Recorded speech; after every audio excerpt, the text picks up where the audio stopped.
What's up everyone, in this video I'll show you how to get the Google Gemini API key to use with Python or on your own website. Google Gemini is an AI model similar to ChatGPT, however it has more advanced features. It is Google's own response to ChatGPT, and you can deal with it with prompts and even upload files and use microphone to give prompts by audio.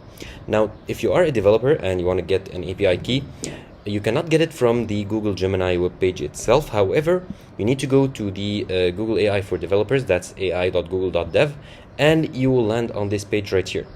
Here on this page, you'll be able to get the API key for Gemini here. Now click on Get API Key in Google AI Studio. And then here you need to create an API key. Okay, I got it. Here you can create an API key in new project or existing project. Here let's create for a new project. Okay, and here it is the API key that you are created. You can go ahead and copy it and then paste it in your own code, in your own Python code on your website in order to embed it.